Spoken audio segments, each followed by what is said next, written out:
बोलिए श्री गंगा मैया की जय, भारत माता की जय, आज के आनंद की जय। जिनके हृदय से ये भाव प्रकट हुआ, भावराव सेवा न्यास ऐसे उपस्थित तो नहीं है, लेकिन उनकी आत्मा यहाँ इस समय विराजमान है।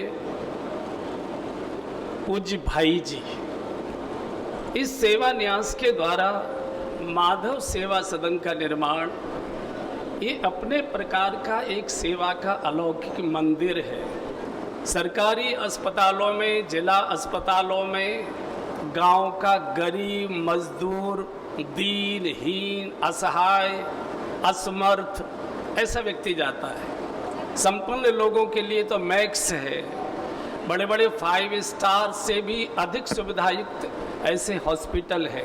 वो इस पीड़ा को नहीं जानते कि सेवा सदन की आवश्यकता क्या है। जिन्होंने जनरल अस्पतालों में, सरकारी अस्पतालों में अपने मरीज के साथ 2, 4, 10 दिन बिताए होंगे, वो समझ गए होंगे कि रौरव नरक क्या होता है। वो पीड़ा मैंने भोगी है। सन 1972-73 में मैं अलीगढ़ में था, प्रचारक था।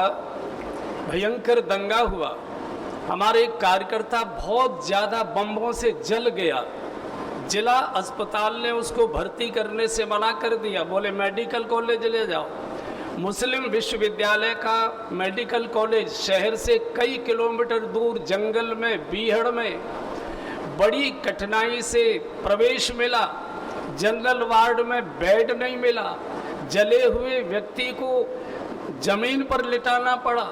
तीमारदारी के रूप में मुझे स्वयं और 2-3 कार्यकर्ताओं को रहना पड़ा। बंधु और बहनों, स्वर्ग कैसा होता है ये तो मेरे अनुभव में भी आया नहीं, लेकिन रौरव नरक कैसा होता है मैं उसका अनुभव कर चुका हूँ। इतनी सड़ाएं, इतनी दुर्गंध, शौचालय में घुसने की स्थिति नहीं, जमीन में लेटने की जगह नहीं, खाने पीने के नाम पर शून्य, पतली दाल और चावल रोटी यूनिवर्सिटी की ओर से जो आता था वो मरीज सटक भी नहीं सकता था। तो वो दुर्दशा आप नहीं जानते, गांव का गरीब जानता है। और मेरा अनुभव है कि उन जिला चिकित्सालयों से, सरकारी अस्पतालों से, ये एम्स अभी नया बना है, देखने में भी सुंदर है, व्यवस्था में भी सुंदर है, लेकिन जनरल वार्ड कैसे है मुझे मालूम नहीं। लेकिन मेरा अनुभव है कि रोगी तो ठीक होकर आ जाता है, तीमारदार बीमार होकर निकलता है वहाँ से। पूजनीय श्री गुरुजी के नाम से ये सेवा सदन बन रहा है। पूजनीय गुरुजी ने सन 1971 में सहारनपुर संघ शिक्षा वर्ग लगाया था। उन्होंने अपने जीवन की प्रकट घटना बताई थी। बोले मैं जब बम्बई में निवास करता था, हमारे ही कमरे के बराबर एक कमरे में एक परिवार रहता था। पति कहीं काम करता था, पत्नी और उसका 3 महीने का बच्चा। पति बीमार हुआ, अस्पताल ले गए, दवाई देकर भर्ती नहीं किया, वापस ले जाओ, घर ले जाओ, यहाँ जगह नहीं है। और तीसरे दिन उसकी फ्लैट में मृत्यु हो गई। पूजनीय गुरुजी ने जिस ढंग से उसका वर्णन किया था, एक रात एक दिन वो अपने 3 महीने के बच्चे को लेकर पति की लाश के पास बैठी रही। कोई परिचय नहीं उसका, कोई जान पहचान वाला नहीं, कौन लाश उठवाए, कौन संस्कार कराने ले जाए। तो पूजनीय गुरुजी बोले कि जब हम शाम को अपने कार्य से वापस लौटे, प्रवास से वापस लौटे, तो वो फ्लैट बंद, गए तब भी बंद, वो भी बंद। हमने कुंडली खटखटाई और जब उसने द्वार खोला तो लाश पड़ी थी, पति की, छोटा सा बालक रो रही थी। कोई देखने वाला नहीं होता। बंधुओं, ये तीमारदारों की सेवा नहीं है, ये साक्षात भगवान की सेवा है।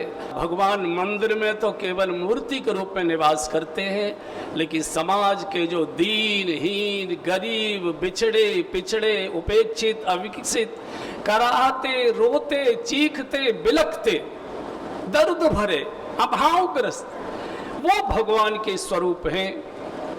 हम कष्ट तो नहीं मिटा सकते, लेकिन थोड़ी राहत दे सकते इस सेवा से। ये बहुत पुण्य का कार्य है, ये बहुत परम पावन कार्य। अनेक समाज के सुधी और संवेदनशील बंधुओं ने मिलकर ये माधव सेवानाश के निर्माण का और सेवा का ये अनुष्ठान प्रारंभ किया है। हम सब इसमें सहयोग करें, जिस रूप में भी कर सकते। कोई रसोई चला सकता है, कोई और पर कई सेवा, कोई फ्लैट बना सकता है, कोई कई विंग बना सकता है, कोई जनरेटर दे सकता है, कई प्रकार की सेवाएं हो सकती हैं।